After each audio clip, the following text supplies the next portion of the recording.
Welcome to Sekenani Girls High School.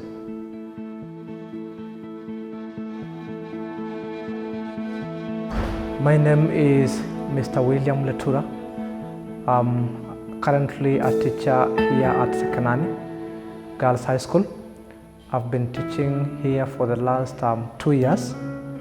I do teach history and government. I also teach religious studies, and I do train girls on how to play sometimes volleyball.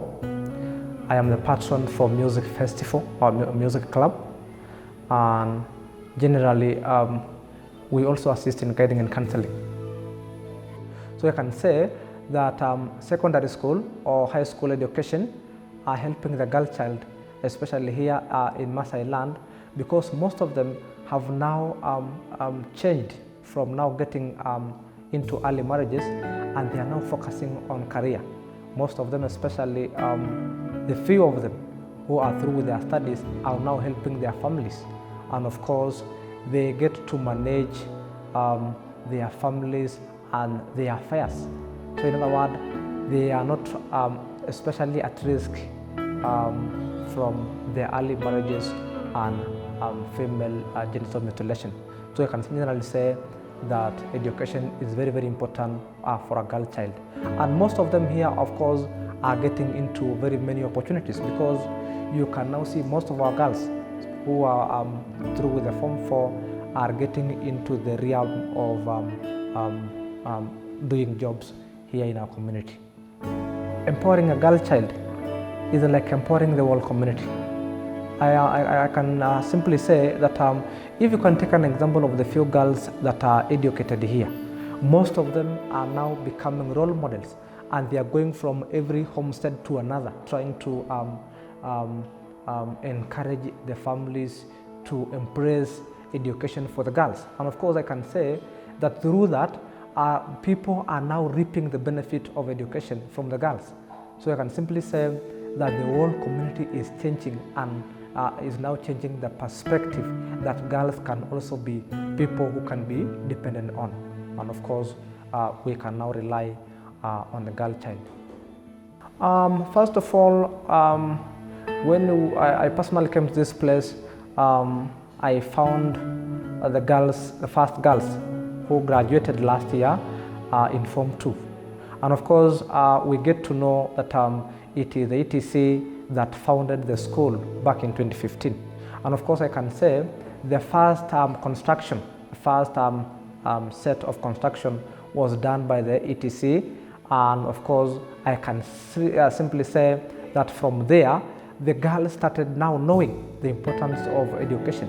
And therefore, the population started increasing, because people got to know that the secondary school is here in the Mara.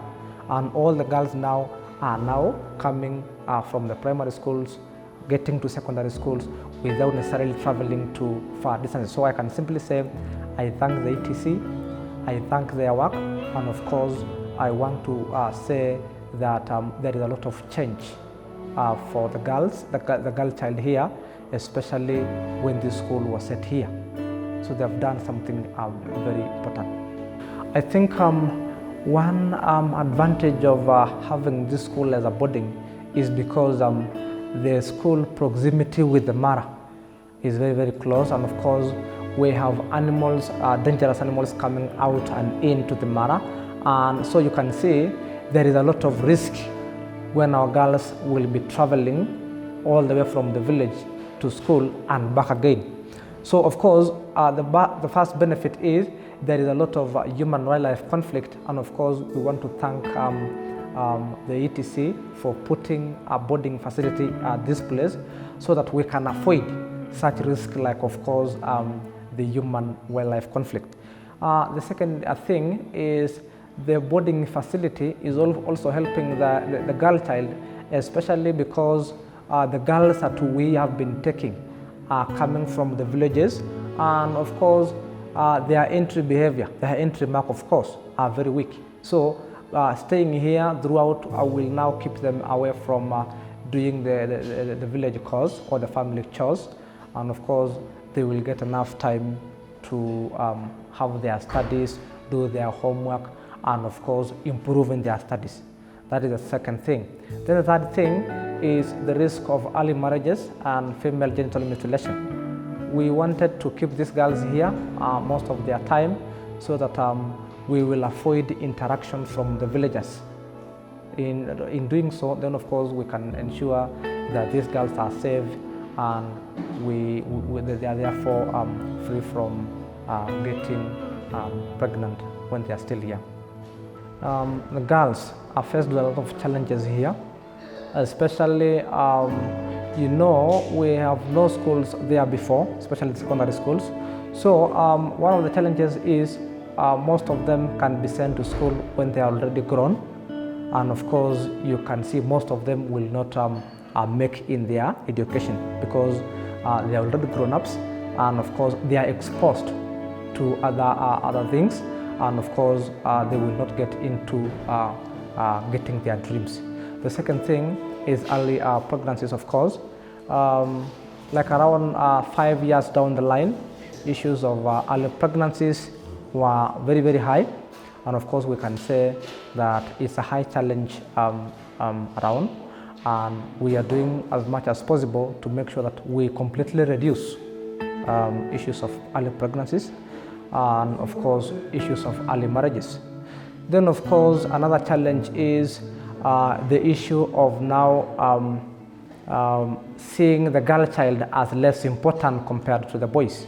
So you see, it's a big challenge because girls are left alone at home to look after their cows, getting hold of the children, and of course fetch water and firewood when the boy child is going to school.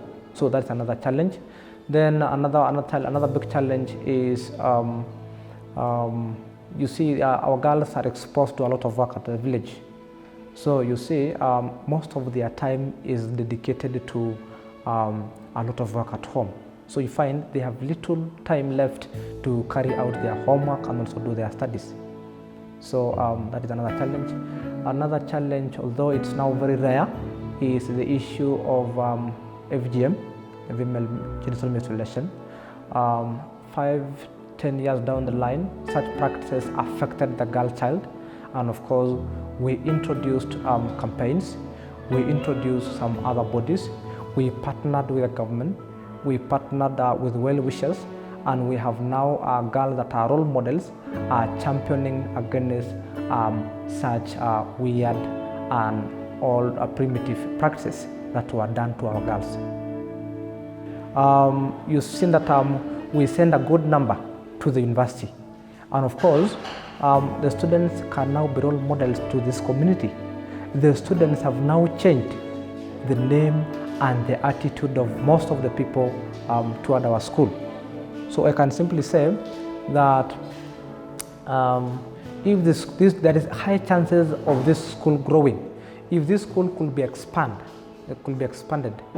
to increase more classrooms, to increase boarding facilities, to also motivate teachers and also other staffs, then I expect that this school will be the best and will attract more girls to the school, especially because there are no many schools around. So in other words, I want to say that if there is something that can be done to expand the school and of course to increase facilities for both the students and also the staffs, then I can see our students will shine all the way. Thank you.